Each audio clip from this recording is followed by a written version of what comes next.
ప్రవీణ్ చేసిన విమర్శను వరదరాజిరెడ్డి భుజానికి ఎత్తుకున్నాడు. చెప్పాలంటే కష్టం ఒకరిది, లాభం మరొకరిది. తెలుగుదేశం పార్టీలో కష్టం ప్రవీణ్ది, లాభం వరదది. 6 నెలల కాలం వరదరాజిరెడ్డి గారు మటకా, గుట్కా, క్రికెట్టు, జూదము, ఇసుక, అక్రమ బియ్యము ఒకటేమిటి పదే పదే మాట్లాడుతూ ఎన్నికల్లో నన్ను గెలిపిస్తే నా పార్టీ అధికారంలోకి తీసుకొస్తే ప్రొద్దుటూరులో ఇవన్నీ లేకుండా చేస్తాను, ప్రొద్దుటూరును చాలా మంచి ప్రొద్దుటూరుగా మీకు చూపిస్తాను, ఉక్కు పాదంతో అణిచివేస్తానని చెప్పి ఎన్నికలప్పుడు చాలా గొప్పగా మీకు చెప్పినాడు. ఒక మంచి ప్రొద్దుటూరును స్థాపిస్తానని చెప్పినాడు మీకు. ప్రవీణ్ అయితే ఇంకొక అడుగు ముందుకేసి మన ప్రొద్దుటూరు అంటే 2వ మైసూర్ అమ్మవారిశాలకు ప్రసిద్ధి, సుకూర్ బిర్యానీకి ప్రసిద్ధి, అమ్మవారిశాల కాడ దోశ 150 రూపాయలు బ్రహ్మాండంగా ఉంటుంది, బాబాయి దోశ. ఇవన్నీ పోయినారు, మర్చిపోయినారు. ఇది మట్కాకు, జూదాలకు నిలయం అయిపోయిందని చెప్పి ఆనాడు ప్రవీణ్ మాట్లాడినాడు. నేను ఇప్పుడు అడుగుతా ఉన్నా, ప్రవీణ్ అడుగుతా ఉన్నా, వరదరాజిరెడ్డి గారిని అడుగుతా ఉన్నా. ఇప్పుడు ప్రశ్నించవా ప్రవీణ్ అని అడుగుతా ఉన్నా. నువ్వు తెలుగుదేశం పార్టీలో ఉండావు, ఇప్పుడు ప్రశ్నించవా ప్రవీణ్? ప్రభుత్వ అధికారులను ప్రశ్నించవా, లేకుంటే పాలకులకు ఫిర్యాదు చేయవా? మీ వరద నేతృత్వంలో, మీ ఎమ్మెల్యే గారి నేతృత్వంలో ఈ ప్రొద్దుటూరుకి దేనికి అడ్డాగా అయింది? 2వ మైసూరుగా అడ్డా అయిందే, బాబాయి దోశకు అయిందే, లేకుంటే సుకూర్ బిర్యానీకి అయిందే, లేక అక్రమ బియ్యం రవాణాకు అడ్డయిందే, లేకుంటే గోవా మందుకు అడ్డా అయిందే, గోవా మందుకు అడ్డా అయిందే, మట్కా కంపెనీలక, జూద నిర్వాహకులక, ఇసుక దోపిడీ దొంగలక? దేనికి? ఈ వ్యత్యాసాన్ని గమనించమని నేను ప్రజలు కోరుతా ఉన్నా. నేను మా మీద చేసిన విమర్శలు పక్కన పెడదాం. ఇప్పుడు నేను అడుగుతా ఉన్నా, ఈ ప్రొద్దుటూరు నియోజకవర్గ ప్రజలందరి పక్షాన తెలుగుదేశం పార్టీ ప్రభుత్వాన్ని, వరదరాజిరెడ్డి గారిని ప్రశ్నిస్తా ఉన్నా. ఈ ఊర్లో మట్కా లేదా పెద్దాయన? మట్కా లేదు అని నువ్వంటే ఒక 150 మంది బూకీల పేర్లు చెప్తా, పట్టీలు రాసే వాళ్ళని 150 పేర్లు చెప్తా. పోలీసు వాళ్ళు వచ్చి నన్ను అడిగితే చెప్తా నేను. మట్కా బీటర్స్ అంటారు, ఒక 100 నుంచి 150 మంది ఉంటారు ప్రొద్దుటూరులో. పట్టీలు తీసుకునే వాళ్ళు ఒక 40 మంది ఉంటారు. మట్కా కంపెనీ నిర్వహించే వాళ్ళు ప్రధానమైన వాళ్ళు వాళ్ళే, చీడ పురుగులు 8 మంది ఉన్నారు ప్రొద్దుటూరులో.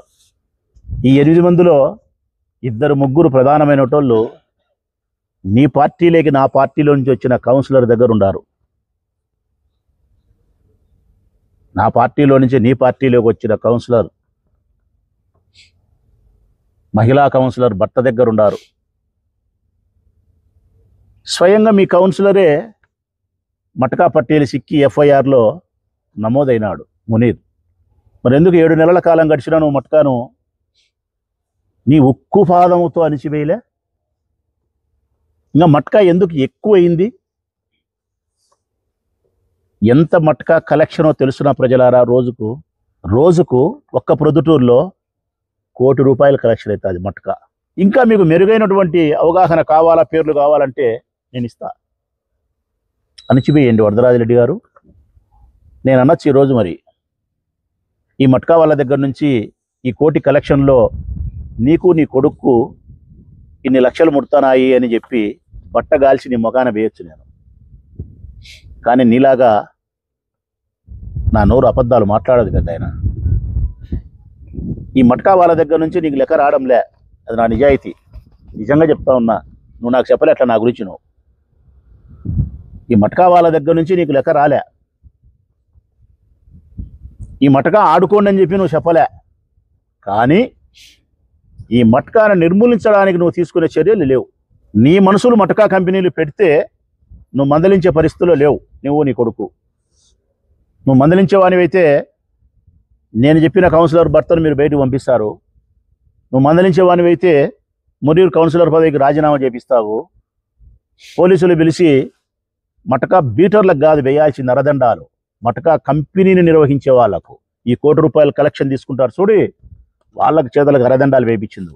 నువ్వు వేపి లేదు అంటే రాజకీయ ప్రయోజనాన్ని ఆశించి మౌనం దాల్చిరావు. మరి దీనికి ఏం సమాధానం చెప్తావు?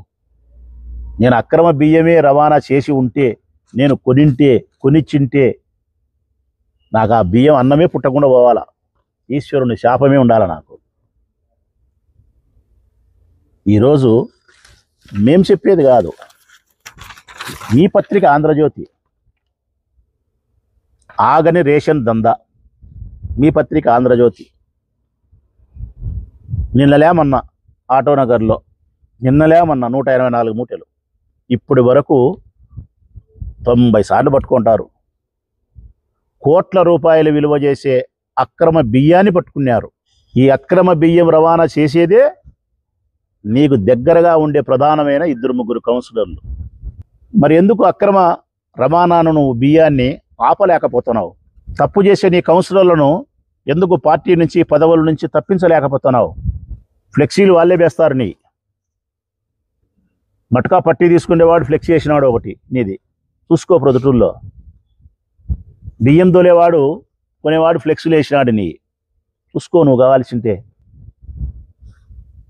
మరి ఆ రోజు మాట్లాడిన మాటలకు ఈరోజు జరుగుతున్న వ్యవహారానికి పొంతన లేదు పెద్ద ఆయన. వరదరాజిరెడ్డి గారు ఎమ్మెల్యే అయిన తర్వాత ఈ ప్రొద్దుటూరు అపరిశుభ్రమైన వాతావరణంలోకి నెట్టబడింది. జూదాలకు వ్యసనాలకు నిలయమైతా ఉంది. మందు బ్రాందీ షాపులన్నీ ప్రభుత్వం చేత మేము నడిపిస్తే, ఈ ప్రభుత్వం వచ్చిన తర్వాత ప్రైవేటు వ్యక్తుల చేతికిచ్చి మద్యం ద్వారా విచ్చలవిడిగా డబ్బు సంపాదించాలని చెప్పి ప్రభుత్వం దోచుకుంటే వ్యాపారస్తులు దోచుకుండే ప్రయత్నం చేస్తే, అంటే మీ వాళ్ళే బ్రాందీ షాప్ ఓనర్లు ఆల్మోస్ట్ మీ తెలుగుదేశం పార్టీ నాయకులు బెల్ట్ షాపులు నిర్వహిస్తున్నారే, దీనికి సమాధానం చెప్పాలా? ఈ ప్రభుత్వం చెప్పాలా? వరదరాజిరెడ్డి గారు చెప్పాలా? భారతీయుడు 2 వచ్చిందంట, 3 పెద్ద ఆయన చెప్పాలా సమాధానం? పల్లె పల్లెకు బెల్ట్ షాపులు ఉన్నాయి, 1, 2, 3. నీ ఇష్టం. నంగనూరు పల్లె, కొరపాడు, గోపల్లె, పగిడాల, ఏ పల్లె కావాల్సింటే ఆ పల్లెలో ఉంది. ఈ పల్లెలో లేదని చూపించు బెల్ట్ షాపులు. పల్లెల్లో ఏమైనా మద్యాన్ని ఏరులై పారిస్తే ఈ రాష్ట్రం ఉండేదానికే పోయేదానికే పెద్ద ఆయన, ఈ ఊరు ఉండేదానికే పోయేదానికే. ఇంతకుముందు మన పిల్లప్పుడైతే పల్లెలంటే పాడి పంటలకు పాడి పరిశ్రమ. ఈ వద్దు చంద్రబాబు నాయుడు గారి నేతృత్వంలో, మా పెద్ద ఆయన వరదరాజిరెడ్డి గారి నాయకత్వంలో ప్రొద్దుటూరు నియోజకవర్గం బ్రాందీకి కుటీర పరిశ్రమ. పల్లెలోను బ్రాందీకి కుటీర పరిశ్రమ. ఈ బెల్ట్ షాపులన్నీ నిర్వహించేది తెలుగుదేశం పార్టీ నాయకులు కాదా? ఆ నాయకులకు సంబంధించిన అనుచరులు, కార్యకర్తలు కాదా అమ్మేది? ఈ విషయం సైతం ఎక్సైజ్ డిపార్ట్మెంట్ వారికి తెలియదా? మరి ఎందుకు నియంత్రించలేకపోతున్నారు? ఎమ్మెల్యేనే గట్టిగా చర్యలు తీసుకుంటే ఎందుకు పట్టుకోరు?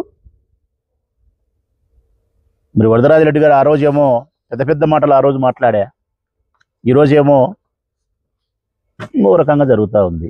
మళ్ళీ అది బెల్ట్ షాపులు చాలవని ఇది గోవా మందు. ప్రొద్దుటూరులో 4 ఉన్నారు ప్రధానంగా, గోవా నుంచి మందు తెచ్చి అమ్మేవాళ్ళు. అన్నీ చెప్తాను కదా నేను. 4 ఉన్నారు ప్రధానంగా. మొన్న ఒకరిని పట్టుకున్నారు గురవై తోటలో. 4 ఉన్నారు గోవా మందు. ఇది వైను, దీని విలువ ₹750 గోవాలో. ఈడ అమ్మేది ఏ 2000 3000. ఇక్కడ బ్రాందీ షాపులలో దొరికే మందే మ్యాన్సనోస్, రాయల్ ఛాంజ్ ఇవన్నీ తెచ్చి అమ్ముతున్నారు గోవా నుంచి. అన్నీ తెచ్చి అమ్ముతున్నారు. ధర కొంచెం డిఫరెన్స్ ఉంటుంది, కానీ ఈ మందు బాగలేదంట, ఆ మందు బాగుందంట. బ్రాందీ షాపుల్లో అమ్మే మందు బాగలేదు, గోవా నుంచి వచ్చే మందు బాగుంది కాబట్టి అదే కొంటామని చెప్పి ప్రజలు అది కొంటున్నారు. ప్రజల యొక్క బలహీనతను ఎన్క్యాచ్ చేసుకుంటున్నారు చీకటి వ్యాపారస్తులు. దీన్ని గమ్మున చూడకుండా గమ్మున ఉండారు ప్రభుత్వ అధికారులు. ఆ ప్రభుత్వ అధికారుల చేత గమ్మునుండేదానికి కారణము వరదరాజురెడ్డి. నిన్నటి దినము కార్డ్స్ ఆన్నారు జార్జి క్లబ్లో. నిన్నటి దినం ఒక్కరోజు ఇస్పెటాకులు ఆన్నారు. ఇదే క్లబ్బులలో రాష్ట్ర వ్యాప్తంగా జగన్మోహన్ రెడ్డి గారి ప్రభుత్వంలో మేము క్లబ్బులు మూతేపించినాం అఫీషియల్గా ఎక్కడ ఆడకూడదని చెప్పి. ఇప్పుడు జమ్మనమడుగులు ఆడుతున్నారు, ఇంకోచోట ఆడుతున్నారు, అన్నీ ఆడుతున్నారు. నేను ఎస్పీ గారిని విజ్ఞప్తి చేస్తూ ఉన్నా, దయచేసి వాటికి అనుమతి ఇవ్వద్దు. జూదాలకు కానీ ఇప్పుడు నేను చెప్పిన అంశాలకు కానీ మీరు అనుమతి ఇవ్వద్దు.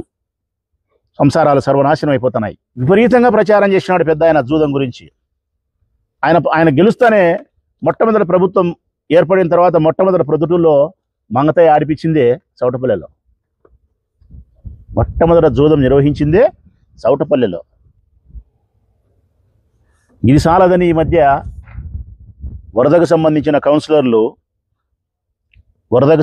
కౌన్సిలర్లే ప్రధానమైన వాళ్ళే ఒకరిద్దరు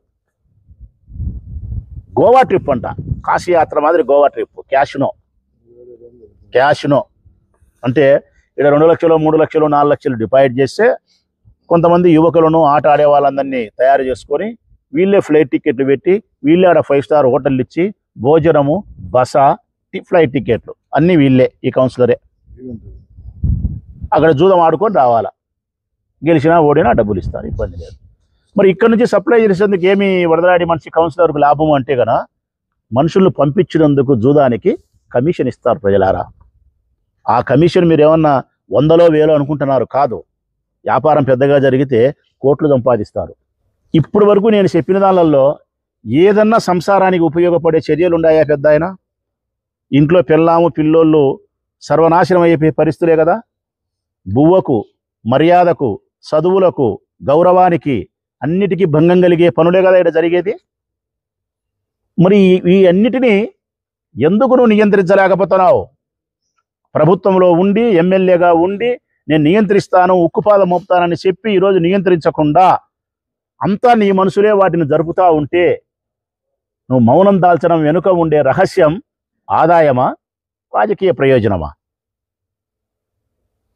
గమనించాలా ప్రజలారా, ఈ వ్యత్యాసాన్ని గమనించాలా. ఈరోజు నేను ప్రవీణ్ని కూడా అడుగుతా ఉన్నా, నీ సుకూర్ బిర్యానీ ఎక్కడికి పోయిందో ప్రవీణ్, నీ బాబాయ్ దోశ ఎక్కడికి పోయిందో, అమావాస్యాల గొప్పతనం ఎక్కడికి పోయిందో, లేకుంటే రోషిరెడ్డి టీ బంకు దగ్గర టీ ఎంత బాగుంటుందో అది ఎక్కడికి పోయిందో, దేనికి అడ్డా అయింది ప్రవీణ్? ఇప్పుడు మీ వరద నాయకత్వంలో దేనికి అడ్డా అయింది? బియ్యానికి మా ఊర్లో ప్రొద్దుటూరు అంటే అక్రమ రవాణా చౌక దుకాణంలో దొరికే బియ్యానికి అడ్డా అని చెప్దామా? లేకుంటే కాశీ యాత్ర మాదిరి క్యాషినోకు గోవాకు స్పెషలిస్ట్ మా వాళ్ళని చెప్దామా?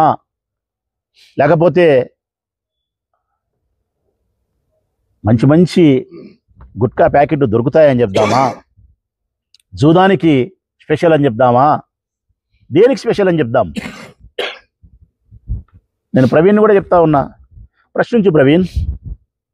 ఎందుకంటే ఈ ఒక్క దఫాతో వరద రాజకీయ జీవితం ముగిసిపోతుంది.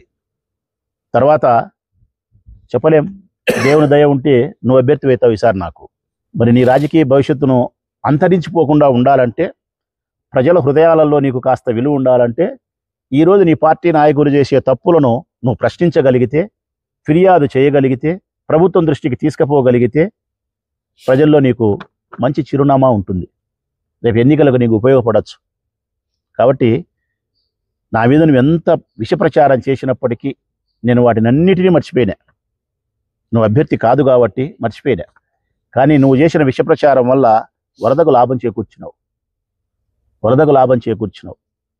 కనీసం ఇప్పుడన్నా ఈ ప్రొద్దుటూరు పట్టణాన్ని మంచిగా ఉండేదానికోసం మాతో పాటు నీవు కూడా ప్రభుత్వంలో ఉండావు కాబట్టి ప్రశ్నించమని ప్రవీణ్ చెప్తా ఉన్నా.